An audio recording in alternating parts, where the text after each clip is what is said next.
Assalamu alaikum guys, welcome back. Let's get into it. Well, joining me now is the actor and activist Jacob Berger, who is part of a second Freedom Flotilla headed for Gaza. Jacob, thank you for joining me on Uncensored. Oh, thanks so much for having me on the show. You know, I'm not a massive fan of these flotillas, as I think you're probably aware. I didn't really see the point of the one that Greta Thunberg embarked on. I'm not really sure what the aim is. If it's to raise awareness about what's happening in Gaza, I think the whole world is extremely aware of what is happening. And I don't see that anything that happened from the last flotilla has made a scintilla of difference to the situation. So why do you disagree? Well, I disagree with this because there's been an illegal siege on Gaza by Israel since 2007. It's funny that your guest Daniela kind of talked about Israel leaving Gaza, but obviously we know that they've been stopping and blocking aid. What Israel is doing is completely illegal. And the flotilla, the goal of the flotilla is to break that siege, to hopefully inspire other people to create a humanitarian corridor to bring much needed aid to the people of Palestine who are being systematically genocided and this weaponization of starvation of food. And it's going to be very important that we continue on with this because as many times as Israel might stop us, we're going to keep going. Right, but like I say, the first flotilla with Greta Thunberg, it didn't achieve anything. Well, it wasn't the first flotilla, Pierce. This one that we're about to go on embark is the 37th. Okay, and what it did is it brought a lot of attention to what Israel is doing. But I just don't agree with that. The only one I was even aware of was the Greta Thunberg one. So, well, you should be aware in 2010 that Israel boarded the flotilla and killed 10 activists. I'm aware of that, but you're talking about prior to October the 7th then? Yeah, yes, we've been going since 2008, correct. Okay, so I'm talking about what's happened since October the 7th. And I think the reality of the Greta Thunberg flotilla is that you got a lot of publicity for Greta Thunberg, as her campaigns tend to do, but it was singularly ineffective. And I just don't... Well, it wasn't as far as bringing in aid, that's part of it. But the real part of it is to put the highlight, like I said, of the illegal blockade and siege of Gaza by Israel. What we're doing, trying to deliver aid, is totally legal. We're going in international waters into Palestinian waters. But you're not going to be able to do it, are you? Because, Pierce, can I finish, Pierce?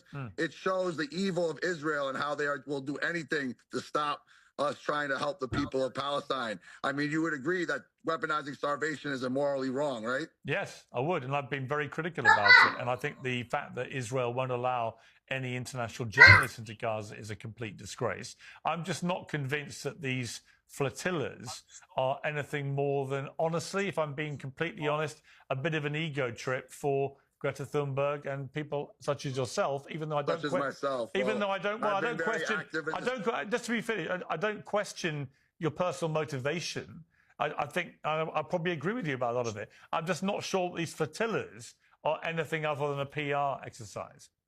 Well, you should speak to the people in Gaza because the people of Gaza, this type of flotilla mission gives them a lot of hope. It shows that the world actually cares about them.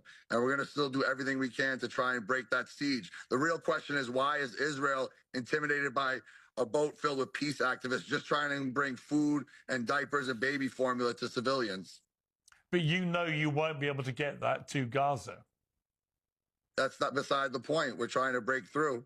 If obviously Israel kidnaps us, which they did kidnap Greta. I know you kind of dragged her over the coals saying that it wasn't, but it was by all means a kidnapping. They kidnapped them in international waters, and it just further highlights the crimes of Israel. I actually think that using the word kidnap in the scenario of her simply being taken off and then led away, yes, with all due respect, back where she came from. I actually, no, to be honest, Jacob, I actually just felt it was incredibly insulting to the hostages who were actually kidnapped. To use a word like kidnapped when Greta Thunberg was given some sweets and a nice drink and had a blanket put around her and was taken off the flotilla and then taken away. This whole episode holding the Zionists to the coals, and now you're reverting back to Zionist Hosmer talking points. I don't take sides. No, you are. You're talking about the sandwich and the thing and the selfie float and all that. Yeah. I see what you're doing here. Well, I saw what happened. I saw the video footage. Yeah. Right. What's your point? She wasn't kidnapped, and it's insulting to hostages who were kidnapped to say she was kidnapped. With weapons drawn.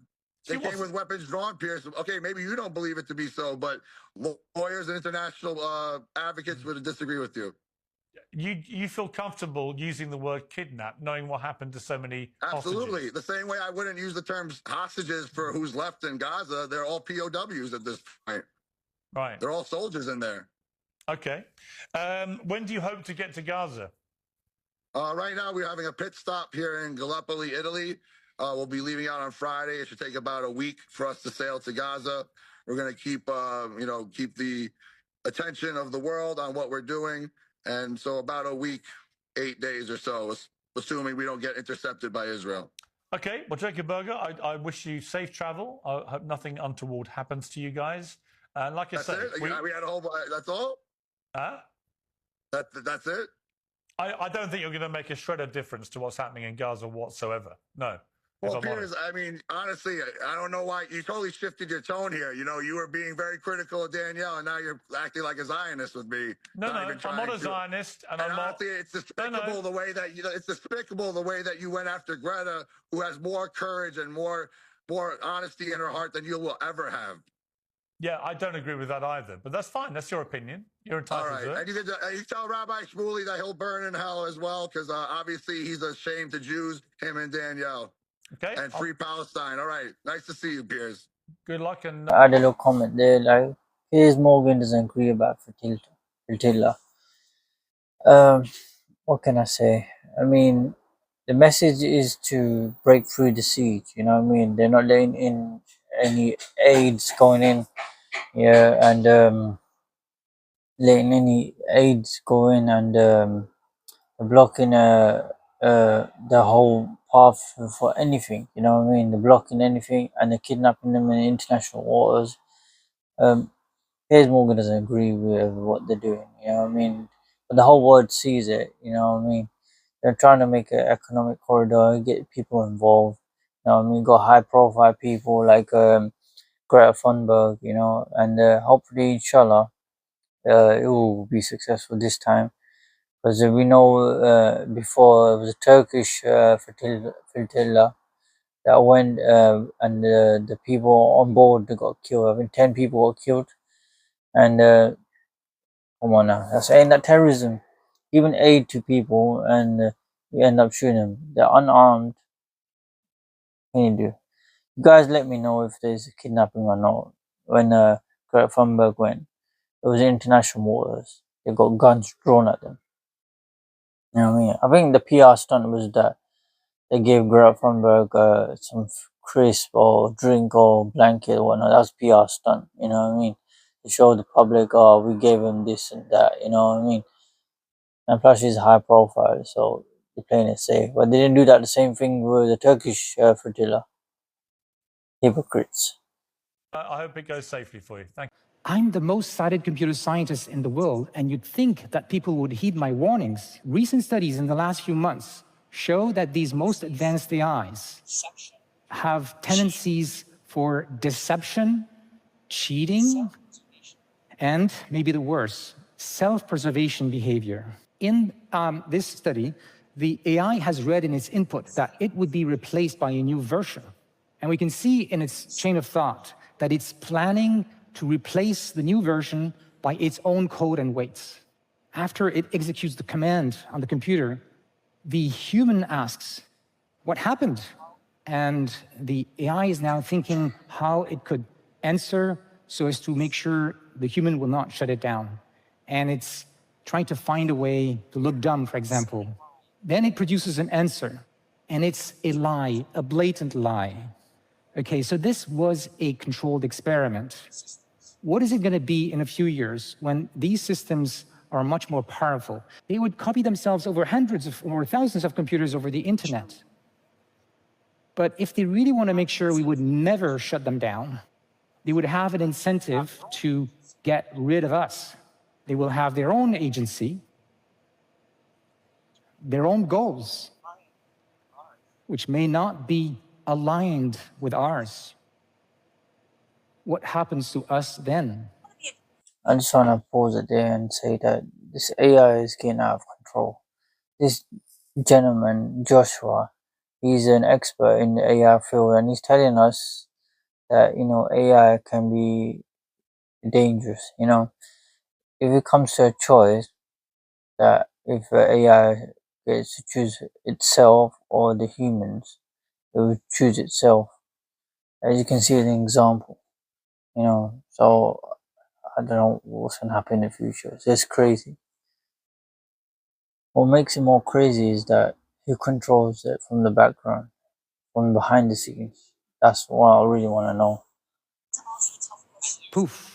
So if you want to be a journalist, you've got to ask the tough questions. And you do have to take those risks and ask the questions and confront them, rather than say, how can I ask these questions in front of these Taliban with guns? Well, I did that. So if you want to be a journalist, they're the sorts of risks you have to take if you want to give a full picture to the world. Doesn't hit the current generation.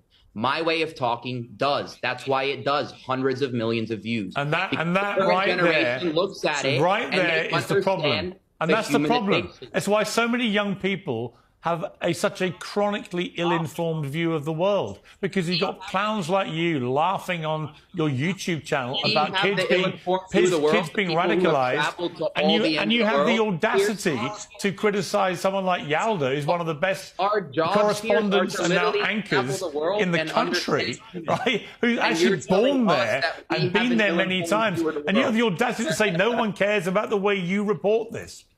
That's the problem.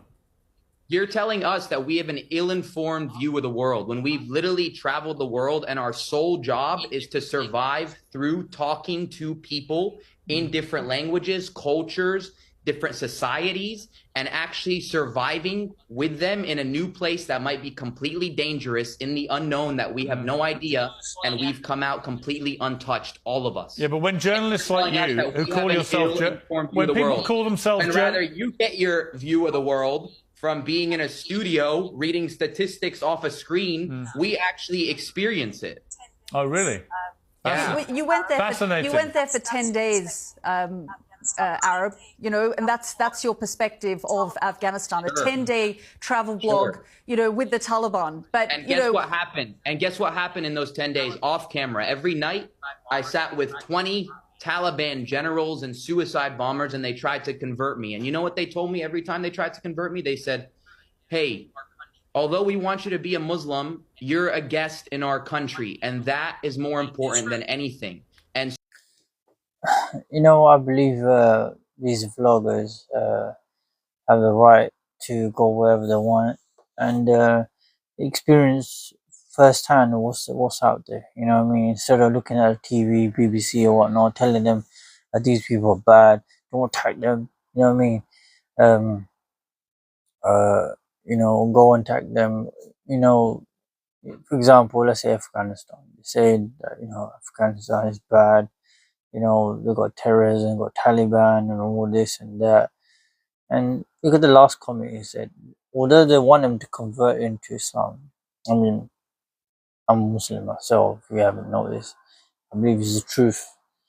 But he said that, you're a guest as well. So, in Islam, we're not allowed to force anyone. We convince them peacefully, nicely, calm manner. And if they don't want to do it, it's fine. Because it's up to us, end of the day, It's your own personal choice. There's no force.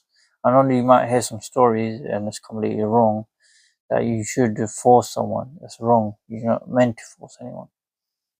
And saying that, instead of relying on the media or such countries bad, that's why the vloggers out there. They go out there and experience. What counts is that when the cameras are off, that's when it really matters. so we want you to know that you're safe. Israel has just been embarrassed like we've never seen before. The Houthis in Yemen have fired a hypersonic missile from over 2,000 kilometers away, and they've hit Tel Aviv. In fact, this missile was traveling so fast that it hit Tel Aviv in just under 12 minutes, meaning that it was travelling about 10,000 kilometers an hour. And for comparison, a normal missile travels about 500 kilometers an hour. Now, according to the report, this was such a big surprise to the people living in Tel Aviv that when this happened, nearly 2 million people fled to the bunkers because they were scared. The Houthis said, quote, "The Yemeni armed forces have struck the Ben Gurion airport with a Zolfigar hypersonic ballistic missile." And they also said, quote, "The mission successfully achieved its objectives," which suggested that the missile did actually hit the target and it hit the airport. Now, it's worth knowing that Israel did say they intercepted the missile, but to be honest, it seems very unlikely that that's true. And that's mainly because at the moment, there's no air defense system that we know about in the world which can shoot down hypersonic missiles because they travel so fast. Now, obviously, this is massive news. I'll be honest, it's hard to explain in a short video just how big a deal this is. The Houthis having hypersonic missiles could really change a lot. In fact, it's very likely that the West will no longer want to sail their warships near to Yemen because the Houthis have hypersonic missiles now which can hit their warships. And of course, they can't shoot down those hypersonic missiles. So the Houthis have fired a hypersonic missile at Tel Aviv and have supposedly successfully hit the airport, which is really quite a big deal. But of course, as usual, you can leave me a follow for some more global news like this. Alright guys, I'm going to end the video there. If you're new to the channel, please like, share and subscribe. Assalamu alaikum.